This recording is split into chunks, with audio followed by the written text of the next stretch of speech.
천명에 순응하고 대인을 존경하며 성인에게 배우려는 자세가 군자의 길이랍니다. 반갑습니다. 셋단자 551강입니다. 오늘은 임금 군자와 관련된 5개 한자를 셋단자로 해석해 보겠습니다. 먼저 중심자로 사용될 임금 군자입니다. 임금 군자는 임금을 말하지요. 임금은 군주국가에서 나라를 다스리는 우두머리입니다. 이 임금 군자는 다스릴 윤자와 입군자로 구성되었죠. 그 중에 다스릴 윤자는 다스리다는 뜻이 있죠. 입군자는 입을 말하는데 특별히 사람으로 해석하겠습니다. 그래서 임금군자는 사람을 다스리는 자가 임금이라 표현하고 있습니다. 다시 말해서 임금은 나라를 다스리는 우두머리인 것이죠. 임금은 온 나라를 다스리는 사람입니다. 온 땅의 모든 것을 다스리지만 그 중에 핵심은 사람이지요. 임금은 사람을 다스리는 자입니다. 사용 단어로서는 군자 삼락이 있습니다. 군자 삼락은 군자의 세 가지 즐거움이란 뜻으로서 부모 형제가 무고하고 하늘과 사람에게 부끄럽지 않고 천하의 영재를 얻어서 교육하는 것을 의미하는 것이죠. 또 군주라고 할 때나 군왕이라 할 때도 임금군자가 사용되고 있습니다. 중심자인 임금군자에 또 하나의 부수가 추가될 때마다 또 다른 한자를 만날 수 있습니다.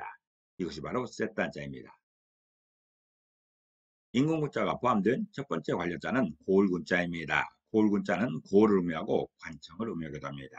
이 고을군자는 임금군자와 언덕군자로 구성되었지요. 그 중에 임금군자는 임금을 말하는 것이죠. 또 언덕군자는 언덕을 말하는데 어떤 장소를 말하고 있습니다. 그래서 고을군자는 임금의 언덕이 고을이라 표현하고 있습니다. 다시 말해서 고을군자는 임금의 영향력이 미치는 장소를 말하는 것이죠. 조선의 임금들에게 조선 팔도는 임금의 영향력이 미치는 장소입니다. 그 장소들마다의 관리를 파견하여 대신 다스리게 했던 것이죠. 임금의 영향력이 미치는 모든 장소가 고을입니다. 고을군자는 임금의 언덕이란 표현입니다. 다시 말해서 임금의 영향력이 미치는 장소가 고을이라는 것이죠. 사용 단어로서는 부안군이 있습니다. 부안군은 전라북도 서남부에 위치한 지역으로서 전산반도와 새만금 방조대 등으로 유명합니다. 또 군수라고 할 때나 군청이라 할 때도 고을군자가 사용되고 있습니다. 두 번째 관련자는 무리군자입니다. 무리군자는 무리를 말하지요. 이 무리군자는 임금군자와 양양자로 구성되었습니다. 그 중에 임금군자는 임금을 말하는 것이고 양양자는 양을 말하지요.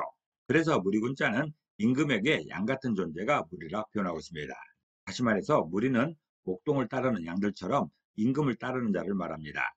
한때 무리들이 따르는 사람이 있습니다. 이분이 바로 임금인 것이죠. 임금을 표현하는 여러 글자들이 있지만 무리군자는 많은 사람들이 따르는, 무리들이 따르는 그 사람을 표현하고 있습니다. 무리군자는 임금에게 양 같은 존재가 무리라 표현하고 있습니다. 다시 말해서 목동을 따르는 양들처럼 임금을 따르는 자가 무리라 설명하는 것이죠. 사용 단어로서는 군계일학이 있습니다. 군계일학은 무리지은 닭 가운데 있는 한 마리의 학이란 뜻으로서 여러 평범한 사람들 가운데 뛰어난 한 사람을 이르는 말입니다. 또 군중이라고 할 때나 군상이라 할 때도 무리군자가 사용되고 있습니다. 임금군자가 사용된 세 번째 관련자는 맡길 군자입니다. 맡길 군자는 맡기다는 뜻도 있고 군세가다는 뜻도 있죠. 군세가다는 것은 필요한 것이 모자라서 딱하고 옹색한 상황입니다. 이 맡길 군자는 동굴열자와 임금군자로 구성되었습니다. 그 중에 동굴열자는 동굴을 말하지요. 또 임금군자는 임금을 말하고 있습니다. 그래서 맡길 군자가 표현하는 그 군색함은 동굴에 들어간 임금의 처지를 말하고 있습니다. 다시 말해서 어려운 일이 발생하여 궁궐에서 동굴로 피신한 임금의 처지가 군세가다는 것이죠. 그것을 설명하는 글자가 맡길 군자입니다. 임금이 임금으로서 역할을 하고 있을 때는 궁궐에 있게 됩니다. 그러나 어떤 군세간 처지가 되면 도망쳐야 되는 것이죠. 피신해야 됩니다. 이럴 때 동굴로 피신하고 있는 임금을 표현하는 글자가 군세갈 군자입니다. 맡길 군자는 군세갈 군이라고도 표현하는 것인데 동굴에 들어간 임금의 처지를 설명하고 있습니다. 궁궐에서 동굴로 피신한 임금의 처지가 군세가다는 것이죠. 사용 단어로서는 군색이라는 말이 있습니다. 군색은 필요한 것이 없거나 모자라서 공색한 것입니다. 또는 일이 떳떳하지 못하여 거북한 것도 군색하다 설명하고 있습니다. 또한 군박도 있죠. 군박이라는 말은 어려운 고비에 막혀서 이의 형세가 급한 것을 말하고 있습니다. 네 번째 관련자는 치마군자입니다. 치마군자는 치마를 말하지요. 이 치마군자는 오드자와 임금군자로 구성되었습니다. 그 중에 오드자는 옷을 말하는 것이고 임금군자는 임금을 말하고 있습니다. 그래서 치마군자는 옷의 임금이 치마라 표현하고 있습니다. 다시 말해서 계절이나 남녀에 상관없이 편하게 입을 수 있는 옷이 치마라는 것이죠. 치마가 모든 옷의 으뜸이라는 그런 설명입니다. 현대사회에서는 주로 여자들만 치마를 입게 됩니다. 그렇지만 과거 중세나 고대 사회에서는 남자들도 치마를 많이 입었습니다. 특별히 군인들이 많이 입었던 것이죠. 치마는 많은 옷이 없었을 때 여러 용도로 사용할 수 있는 귀중한 옷입니다. 그렇기 때문에 옷의 사정이 충분치 않았을 때는 치마를 입는 게 좋았던 것이죠. 치마군자는 옷의 임금이 치마라 표현하고 있습니다. 다시 말해서 계절이나 남녀에 상관없이 편하게 입을 수 있는 옷이 치마라는 것이죠. 사용 단어로서는 홍군이라는 말이 있습니다. 홍군은 붉은 빛깔의 치마란 뜻입니다. 출중한 미인을 이르는 말이지요. 또 마미군이라는 말도 있습니다. 마미군은 말총처럼 짜서 바지처럼 만든 예전의 여자 옷을 말하고 있습니다. 인공구자가 포함된 다섯 번째 관련자는 향내 훈자입니다. 향내 훈자는 향내를 의미하고 냄새를 의미하기도 합니다.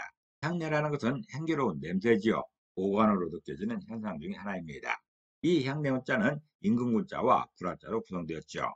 그 중에 임금군자는 임금을 의미합니다. 지도자지요. 불화자는 붓으로만 사용되는 것인데 불을 의미하고 열정으로 해석하려 합니다. 그래서 향내 훈자는 불 위의 임금이 향내라 표현하고 있습니다.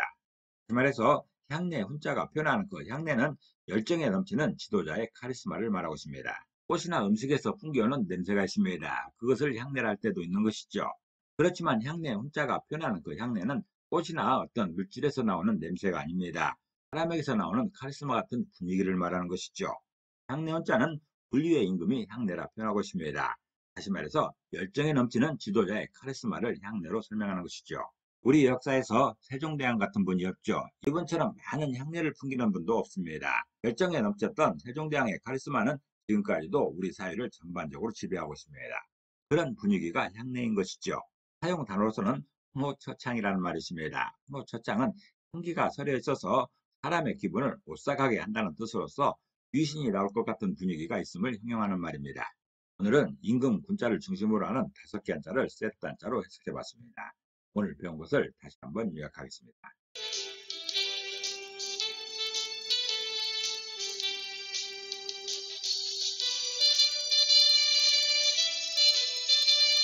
오늘도 평안을 기도합니다. 감사합니다.